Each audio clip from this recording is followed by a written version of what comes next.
Hello, and a very warm welcome back to the Give Me a Hell Yeah Wrestling Podcast. My name is Ant, and I'm joined by... the NXT to your Raw and SmackDown, it's Ollie. And also... Dom. It's Dom, and today we are talking about superstars that we think should move across to NXT. Sean Spears is not going to be in this list because he's currently busy with AEW and Peyton Royce. I liked Ooh.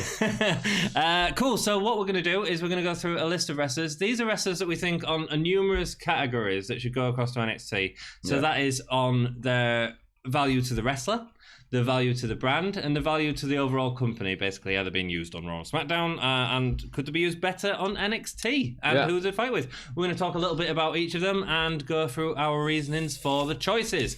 So, at number 10... Jinder Mahal. Yeah. So Jinder Mahal could make a really good sort of monster heel within NXT, I feel. He's got the bulk. Yeah, he's also got the credibility now a little bit. I know that, you know, the Jinder Mahal experiment failed, but it did. He has been a WWE champion. Depends how you look at it. It didn't fail for what it was for at the time. In terms of getting across in India, we were going to put Eric Young in here. There was a couple of people that missed out. We'll come up with the honourable mentions later. But I think that Ollie was like, who can you see Eric Young face in a decent little feud? And I was like, good point.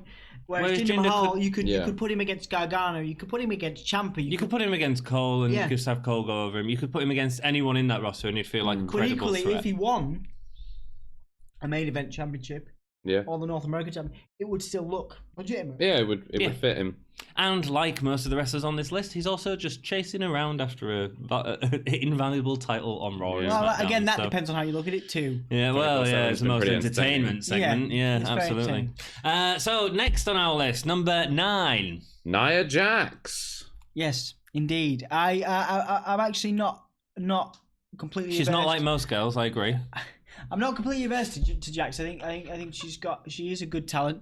Yeah. But she needs a little bit of work on her character. I think she's a bit clunky in the ring, actually. She also needs just a bit of training on not punching people in the head. That would really help breaking people's serious safety training. Mind you, she makes stars by doing it. I think Baszler versus Jax would be good. You know. Yeah. It'd be contender, and that's the thing with the women's division in NXT. It doesn't feel like there's anyone really contending. Triple threat with Rhea Ripley. Mm-hmm. Oh, that would be fun. 2 big, strong women against the monster that is Nia Jax. I wouldn't be excited about Nia Jax and Shayna Baszler, but it takes a lot for me to get excited about Nia Jax and Shayna Baszler. I'd be excited about Nia Jax again if she was facing Shayna Baszler. Yeah, would you? Would, oh no, the only match I want to see is Rhea and Tony again. That's the only matches. It'd be great to hear your opinions on Shayna Baszler down below, because that sort of influenced this list a little bit as well. Number 8 we've got a tag team this time that we're going to form. We've made this one, So we had to shoehorn a couple of talents into this list because shoehorn a couple of talents in. There's a lot of competition. We had to just make a list up, so we just pushed these because we couldn't decide which one. We wanted to create a tag team that would be legitimate and could be really cool. I think there would be. These guys are both super athletic as well. They would work really well together as a tag team. So the first one is Shelton Benjamin, the second one is Apollo Crews. Now we talked about Apollo Crews having his own main event championship run, and I think that Shelton Benjamin any day of the week can hold his own with anybody in the roster on the main event on Raw, SmackDown, or NXT. Shelton Benjamin is one of the best, if not the best, pure athlete the WWE has. But unfortunately, his personality. He doesn't always get the chance to shine through. He's a vacuum, He doesn't put on the best promos, but his in-ring work is incredible. So making this tag team... Those matches with Undisputed Era would be really good. Condescending muppet. I agree with you. I'm agreeing with you. You're like... Yeah, I'm saying that's a really good point. You know? That's a really good point. What would you call the tag team? The Gold... Standard. Cruise. I mean, I don't know. The Gold Standard, Gold Standard. That's a good tag team name. I mean, that's what they call Shelton Benjamin. Did you just come up with it? Yeah. I did. No, the Gold Standard is Shelton Benjamin. Yeah. Cool. Number 7 is... Sorry, I've got an out to add to that. Yeah, they'd be a cool tag team. They're both great workers. They'd actually help increase the talent on that tag team division. Certainly. Them versus Undisputed Era or Street Profits. They're both super athletic guys, and I think that some of their tag team maneuvers would just be really fun to watch. I think it'd be like a new American Alpha. Yeah. Yeah. Yeah. Cool. Next up, we have number 7. Matt Hardy. Wonderful. Delightful. Delete. Delete. So Delete. why would we send Matt Hardy? Purely for the match with Velveteen Dream. I think That'd Matt. be I think Matt has a lot of ideas and a Yes. lot of things that WWE won't give the time of day because he's not that high up on the card.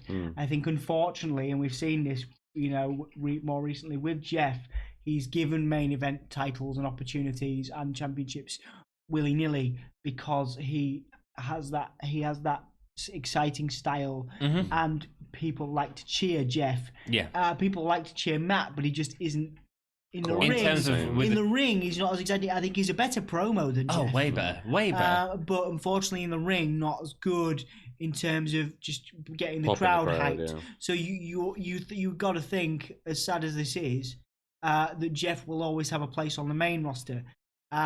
Whereas Matt, I think he would benefit, and NXT itself would benefit from Absolutely. The ideas he would bring. even if he just did the multifarious Matt Hardy and didn't do broken or woken Matt, even if he was But we doing, want to see woken. yeah, don't we do. Yeah. And in that audience, against It works so well with the audience. talking about guys like EC3, how a match between Matt Hardy, woken Matt Hardy, and EC3, and the promos they could do. Given their history in TNA. And if you look at the brief through between EC3 and Velveteen Dream in that sort of fantastical angle, almost in terms of like Velveteen Dream's over the top, it is a Velveteen Dream match, which is a money match here. But also for him to bring that element of absolute cartoon into NXT, I think it'd be interesting because AEW are clearly doing that, and we've got to take them into account slightly because of the competition at the minute. And if you look at like the Luchasaurus, and it would be nice. You know what? I think Matt Hardy could have as in a woken context, or that you could have a world title run, and it would be nice to see. I think he'd be great as an intercontinental guy, or a North American championship. North American. I think he need because I think when you look back at Matt Hardy's title runs, he's never won he's won the ECW World Championship, and he's all those kind of things, but he's never reached the sort of heights of his brother. And I think that it would be nice to cap off Matt Hardy's legacy with a title in NXT. Cool. That'd be nice. Yeah. Ollie, out to add to that? No, I think that he would be an incredibly creative influence on NXT. He could go on to Shawn Michaels to take a position like Michaels, where he has a long really term. nurtured talent. That's where I don't see Jeff. I don't see Jeff in a backstage role. Mentoring no, because he'd be too busy drinking and getting arrested. Whereas I see Matt Hardy as a lifer for WWE in the same way that Albert is, and in the same way that Shawn Michaels is. He'd be just a valuable voice in the room, I think, because he's got the history, he's got the pedigree of creative characters. He's always reinventing himself. Down in NXT, how we I don't want to spoil, but we've put certain guys that you're like, wow, why would they go down there? But down in NXT, Matt Hardy would be legendary. Do you know what I mean? No, absolutely. It would be huge. Yeah. Cool. We've got another guy who's legendary, so let's move on with this list. Number 6. Sami Zayn. Sami Zayn. Sami Zayn. No. Sami Zayn. Sami Zayn hasn't been doing anything in WWE apart from sort of managing. They promised Shinsuke a lot. Nakamura. They promised a lot when he first came back with his kind of condescending gimmick. His promos are great. He's still people still want to sort of see him because we know he's great, but he's not doing anything. And so I think it's time for him to actually go and Zayn versus Gargano, matches. Zayn versus Ciampa, Zayn versus Dream. Man. More valuable down there. Exactly, and he doesn't have anything to do. And I have not found, and I'm sorry about this, but I think I'd be more excited by Sami Zayn in NXT than I am with him on the main roster. His promo work, I adore. His in-ring work, I'm not as excited by as everyone else is. Always really excited about Sami Zayn. I just don't feel it. I don't feel No, but the respect is still there, I think. Yeah. So I think that's why him moving back down would be... I think he fits the NXT style a lot better. You look at his matches with Cesaro back in the day, or against Kevin Owens, Shinsuke Nakamura. The Shinsuke Nakamura match was incredible. Go back and look at those matches, and they are unbelievable. Because Sami Zayn is amazing, but I don't think he's suited for that, paint by numbers, WWE Raw style. No, you know what I mean? It's just not quite the same. You wouldn't get Adam Cole hitting Johnny Gargano with 6 sequential super kicks and knees to the back of the head and having Gargano kick out of every single one. That just wouldn't happen on Raw and SmackDown. No. You can't have that level of excitement and near falls and stuff in Sammy's got the ability to do it. Yeah, and Sami would be great. Well, having Sami Zayn do the haluva kick on Gargano twice and have Gargano, but then equally having, because you could do that with Zayn. Zayn could do that in NXT, but he can't do that on Raw. You could have Gargano hit a super kick on Zayn and him kick out, and it would be as exciting. Zayn could also go back to face as well quite easily in NXT. Absolutely. You'd have some amazing matches with Sami Zayn. It'd be like having all of the, it'd be like having one of the NXT greats come back to meet the current generation of NXT. And we don't have many NXT greats. Although we originally started with that, we was like, actually, no, I don't think it's time. I think it's interesting because obviously you've had people like Tyler Breeze go back down, but it's been very well documented that while it's been a great move for him in his career, he doesn't have the initial buzz that he had. Do you know what I mean? No. He's not a main eventer in NXT. No, he won't be. I don't think any of these guys will be immediately when going by. Not apart immediately. From Zayn would be. I think Zayn would be. No, I don't think he would immediately. I think there's a couple of people here that I think would be. There's two. There's the next one. So let's go into number 5, which is an interesting one. I think more accurately it would be our top 2. I don't see this one ever going to. No, I don't see the top 2 main eventing. But anyway, let's go. Number 5 is Triple H. Triple H in NXT? Are you mad? Well, okay. So here's How long for? Here's my reasoning. Right. Triple H is the granddaddy of NXT, right? He's the guy that takes a picture. He takes a picture with every champion. He does the thing. He does the bit. As far as I'm concerned, the story writes itself. What happens when a champion comes around that Triple H isn't happy about? What happens when a champion comes around that Triple H doesn't want to take a photo with? What happens when the guy that's the face of NXT isn't the face that Triple H wants to be? It writes itself, doesn't it? Is a guy like our next guy, actually. That's actually quite interesting because it would play quite well, that. All it is it's an authority angle, but it's an authority angle that's been established. And I think if Triple H was booking it as opposed to somebody else writing it, it could actually be done really nicely. It just needs to be not the focus of the show. It needs to be clever. It needs to be subtle. And I think that Triple H coming back to NXT, having a match on NXT TakeOver, is a headliner-worthy event. I think it needs obviously the feud would only need to work in the vein that it worked when Seth Rollins was invading NXT. So you have Triple H kind of go like, look, I'm trying to do my thing here. I'm trying to give everyone this opportunity. So I'm gonna and you're stopping that. And then have him like go, okay, look, for the time being, while I'm dealing with you, I'm taking off the suit and tie. I'm not the authority figure here. I'm going to be Triple H, the barbarian, warrior king, bad bum guy who's going to come with his hammer and he's going to knock your block off, and then I'm going to go back to the office. But I also like the cool, collected, and when I'm in a suit, I'm not that at all. There would be an amazing feud there, a really, really good feud. And that's that way you could frame it slightly away from the authority angle, and you could have it be about no, Triple H is just going to get in the ring as Triple H rather than as the authority. Like, if he goes like, no, I'm taking off the suit and tie while we're dealing with this. That's great. Great booking. That would be fun. I think he'd be like, it would just elevate the brand, I think, a little bit to have him actually perform on it. A little bit, He wouldn't have to be there forever, just like for one feud or like a few months. And then I just think it would be a good. I see, and it would be a great booking. Yeah, it's good booking. I don't think that was hard. No, it's great. Well done. Harper is number 4. Yeah, and number 4. I could see that. Harper. I could see that working with Harper. Obviously, there's a big. It's online. It's all over online now. Vince McMahon does not see anything in Luke Harper. Now, all 3 of us did agree to put Harper in this position. I know I was campaigning for him to be a bit further up. Dom did a video recently on Harper being the most underrated wrestler on WWE, so go check that out on our channel. Subscribe and hit the ring notification bell for more information on that. Sorry, Dom. I mean, I referenced a couple of other guys on that video, but I think that Harper just he will be an absolute top of the card guy in AEW when he eventually leaves.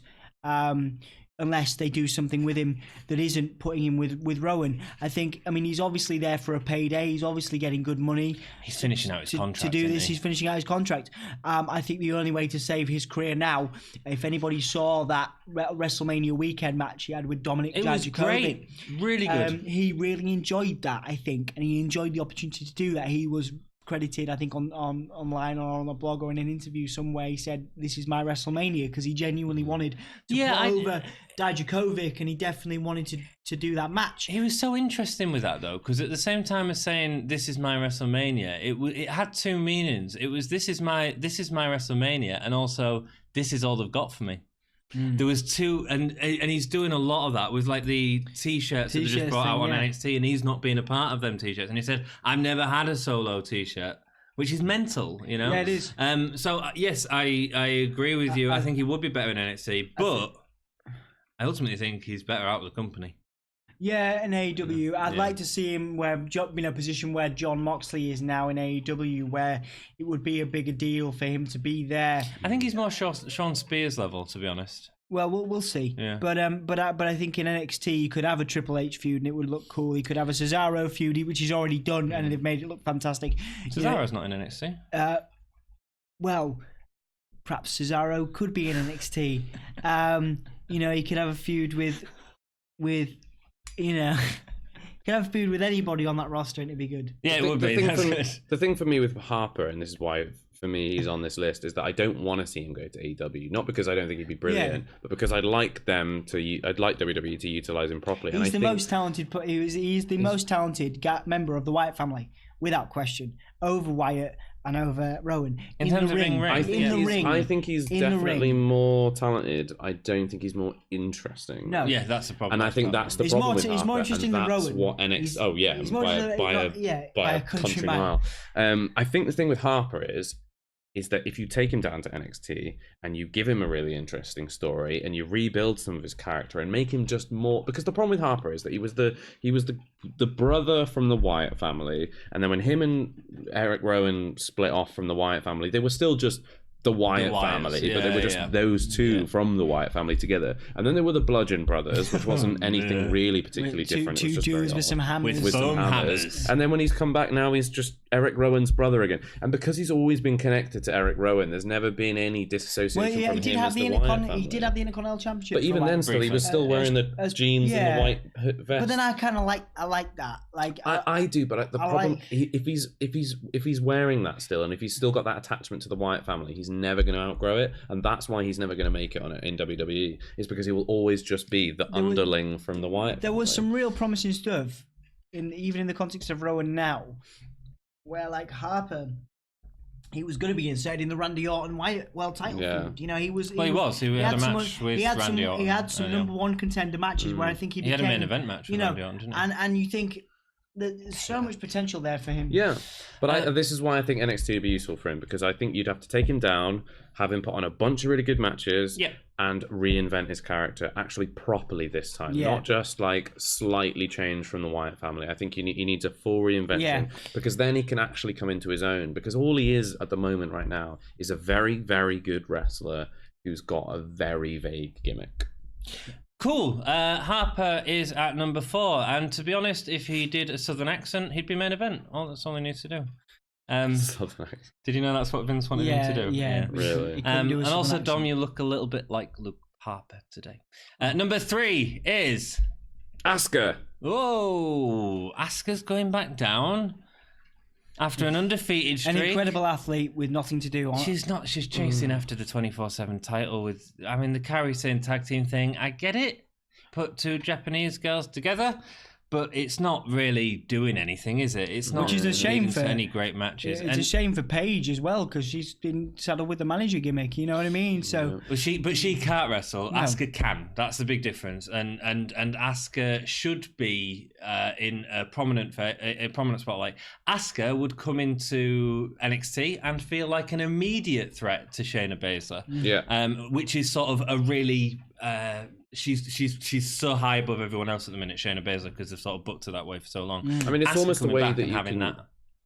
Yeah, sorry. No, it's all right. Asuka coming back and having that you've had the title this long, I've had the title this long. I wonder if they could do that. I don't know when Shayna Baszler's approaching Asuka's streak. I know that she hasn't had a streak, but in terms of how long she's held the title for, she's held it longer, hasn't she? Has she or hasn't she? Because she lost it briefly to Kairi Sane as well. Yeah, she so did. it's not a streak. It's not the initial reign. But the idea of if they were both approaching whatever it is, 400 odd days, they could then say this is the match to see who takes that title past that point. Yeah, and I think that you could build up some really interesting stuff with that. Yeah, there's some incredible feuds in there. And it'd be a great match as well. Yeah. I think again with something I hadn't considered originally was that actually with the Asuka thing, like because she actually lost her streak on WrestleMania roster. On the main roster, you could argue that she still maintains that streak on NXT. Yeah, she's undefeated on NXT. She comes back and she goes, "All right, fine, whatever. It didn't go great for me on the thing, but no one ever beat me on NXT. Down here, and I am the top. Let's see if you can try." Yeah, Baszler Asuka, Yeah. Cool. That's the thing, like who knows why they did what they did at WrestleMania with Charlotte Flair and because Charlotte Flair. Yeah, I mean, if you really want to know, you'd probably have to ask her. Hey, don't have anything to add to Asuka? No, I'm a fan of Asuka. I think she's incredible in ring talent. I think that the feuds, it makes about as much sense for the people that say it doesn't make any sense. It makes about as much sense as Finn Balor being back down in NXT. It does. It feels like the big. Finn Balor was the big. If Finn Balor's down there, then Asuka can go down. Yeah. Okay. Cool. Fair. Number 2 is Cesaro, the King of Swing. I think above Sheamus, because Sheamus is actually it was unsure for a while whether he would return, but I think he is due a return. I think Cesaro is a little more geared towards supporting others and a little bit more geared towards putting people over than Sheamus. I mean, you only have to look at NXT UK take over. I think he, if he didn't go to NXT and win a world championship, there should be a riot. Like, he needs a world title somewhere because the guy is so good and he's really worked on his in-ring. I don't know if I want him to have the title. His promo work. He's worked on his promo work over the years. Granted, not the best, but certainly not the worst. No. And he, and people could rip. Vince McMahon was asked point blank by a guy like Stone Cold Steve Austin years ago, and about Cesaro, because even Stone Cold Steve Austin was like, "This guy is so good. What are you doing?" And Vince was like, "No, I don't see it." He'll never be a world title holder. Triple H. We'll see it. Yes. You just need to put Cesaro and Triple H. You talk about a feud of a guy, Triple H goes, "Oh, you just don't have it." And Cesaro I want Triple H to work with a younger guy that wants to go back down. And I see Cesaro in that position where Cesaro had just put on wonderful matches. We saw it in NXT UK at Cardiff with Ilya Dragunov, where Cesaro come in and just put on a wonderful match with someone who we hadn't seen that from yet.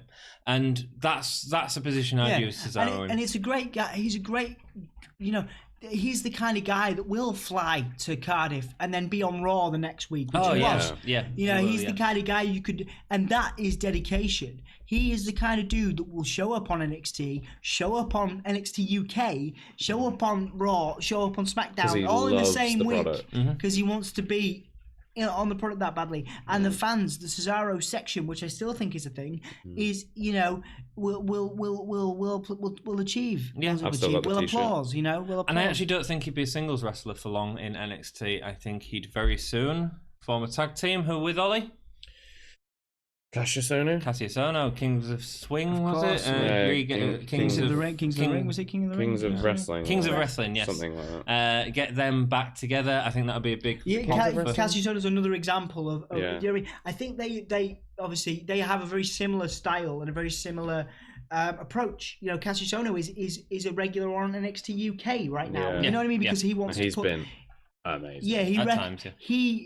I love him. He recognizes that his career, he's not going to be a main eventer on Raw, but he can be the journeyman, the one that helps people out, the one that, just because, isn't it a quote in the film with Paige, Fighting With My Family, some people are the journeyman, the ones, just because like millions of people aren't watching doesn't mean it's not important. Yeah, I thought he was going to give the Harry Potter quote for just random reasons. Anything else to add to Cesaro? I would like to see him do a title run. I would like to see him come back for like a kind of like come back for a one-off, right? And then him realize that he loves NXT. That's where he like came from in WWE, and that's where he's going back to. He never got his title run in the first place. I think he. Did he? Nope. I don't think he did. Nope.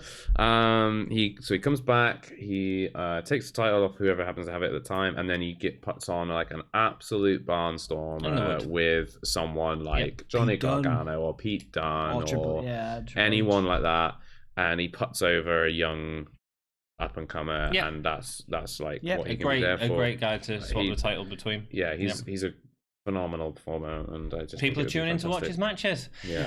Before we get on to number one, we're going to talk about, we're just going to list off, we're not even going to talk about them, a couple of honourable mentions that were in contention. Eric Young was one of them. Natalya was one of them. Heath Slater was one of them.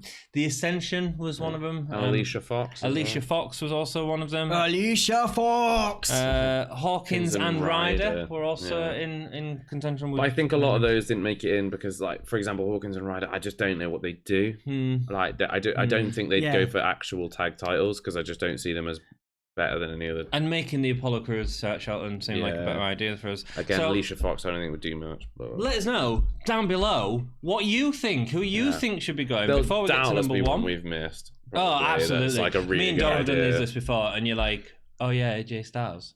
But we have talked about everyone. It'd be great to hear from you who you think could realistically and also benefit the entire company.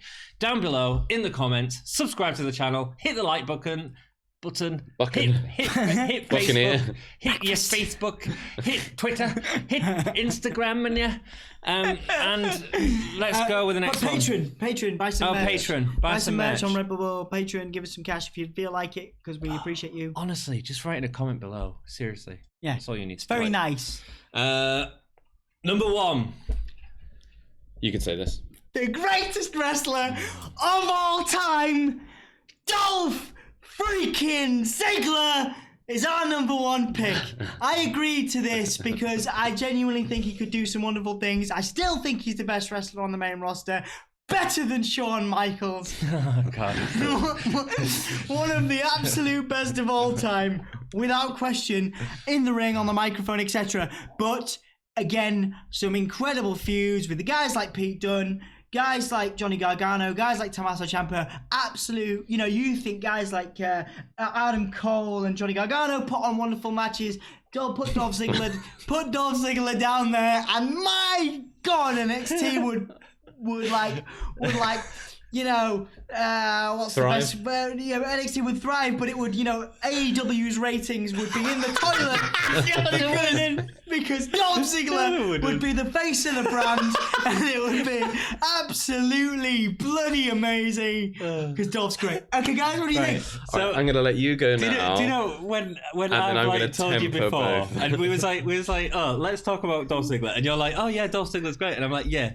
But you don't know how much Dom loves Dolph Ziggler. Do you now understand how the ridiculous quote, such as "he is better than Shawn Michaels ever was," is ridiculous? Absolutely, but he's never been given the chance to show it. Also, he by himself will put out AEW as a company, and not just that. I didn't say that. No one would probably watch Raw and SmackDown anymore say that. because Dolph Ziggler just destroyed the entire wrestling community. I didn't say that. Okay. I didn't say that. I didn't say that. I said AEW.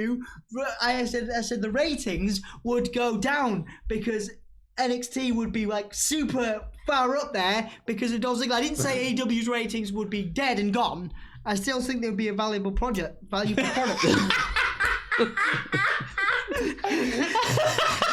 If Dolph Ziggler was on single-handedly defeated AEW would turn into a craft project. All right, you do your bit. My final point on that before I finish, is that the ratings war that happened, right? That took a while. It took years, didn't it, for W? Right? The ratings war would be over as soon as Dolph Ziggler hit NXT. Right? It would still be a valid competition. It would still exist. It would still be there, a bit like TNA is right now. It would still be there, but it would be nowhere near where WWE is because Dolph Ziggler's on NXT. All right.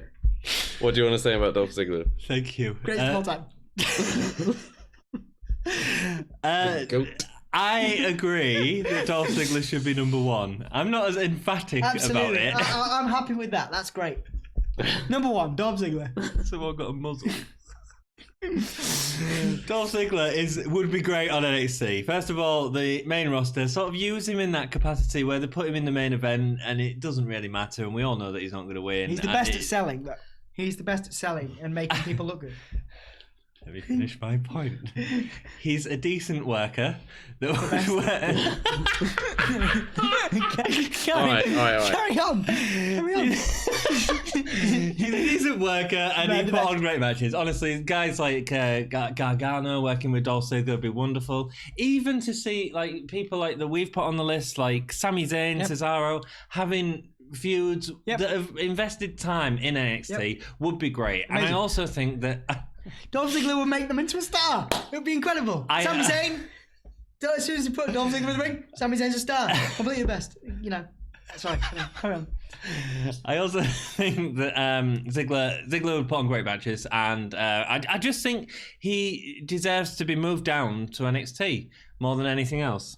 There's my little dig there. To be put at the top of NXT. I wouldn't even have him at the top. At the top of our list. No, I wouldn't have him at the top. I'd have him contend for the title in the same way that he does with Kofi Kingston, and it turns into a rubbish match that no one wants to see. Ollie. Okay, Dolph Ziggler. Both of us quiet. Dolph Ziggler is the number one pick for me because he would have the most interesting story going into NXT. Simply put, he would be his journey to the NXT title would be must-watch television, and he would put on phenomenal matches with that style of wrestling from the get-go to the moment that he was crowned NXT champion. Dolph Ziggler has the potential to be the face of NXT. In the way that Tyler Breeze was an untouchable face of NXT for such a long time. Back in the day. Dolph Ziggler would be much, I think, in that vein. I mean, imagine the matches with Adam Cole, with Johnny Gargano, with Tommaso Ciampa, with Velveteen Dream. You'd start him off in the same way that Tyler Breeze sort of is. Maybe come in, put him against Dream, have him win. Or lose, doesn't matter. Mm-hmm. Have him, slowly build his way up to the NXT title, and at that point, because the thing that Dolph Ziggler is amazing at doing is he is amazing at making you believe that he wants it more than anything in the world. Because it should have been me. Because he will just be like, I'm the best person here, and you book him to be like he will just do anything to win that title, and he will go through anyone to win that title, and he will it will take it as no matter how long it takes him, he will get there, he will grab it, and all that does is elevate NXT and elevates the NXT championship. Absolutely. If somebody wants it that badly, it must be worth having. 100%. And Dolph Ziggler is the perfect guy to do that because he's got the right balance of being really good in the ring, really good on the mic, and he fits the NXT style really well, and that he can sell as well. The matches we don't even need to say the matches he'd have with everyone. In that style, on that brand, everything you just said was the better way. That's the bet. I should have phrased it like that. Because that's logical and not saying stupid things like he will be the silver bullet that destroys the wrestling world. He never said, "Oh yeah, but he's better than Shawn Michaels." He is better. What he said was to the point, direct. It was a beautiful statement. Well, like a super kick. Like the greatest super kick of all time. Do you want to know an interesting fact? I think I've mentioned this briefly on NXT UK when in the first few episodes, but I might not have told you this. So I was born on January the 11th, 1993. Do you know the significance of that evening? This is going to be real boring. That was the first ever episode of Monday Night Raw. That's not boring. That's really cool. There you go. That is I thought he was going to say... like to think that I was born during a Shawn Michaels super kick. There you go. That sounds good. You were a super kick to the world. Good stuff. I've got a good birth story, but I'm not going to share it here. If you want to hear the birth story, right down below, I'll share it on NXT UK. Cool. Thank you so much for watching. We're going to do more of these lists. Let us know what you want us to do. I hope you've enjoyed us. We've been ranting for ages, but we just enjoy talking about wrestling and sharing that with you dudes. I say 1993. So I wasn't born in 1997 if I said 1997. No, you said 1993. Okay, that's good. Oh no! For some reason I had 1997 in my head. 1993, you're a baby. Yeah, it was 1993. Baby. And that was the first. That was the first one. Thank you so much for watching. Let us know that you have watched by just dropping a comment down below and saying, "Hey yo, hey bro. yo, hey yo." Cool. Thanks very much. Yeah. Thank you so much Keep for it watching. gay. Keep it GAHY. Why? Gay. Dolph Ziggler's the best.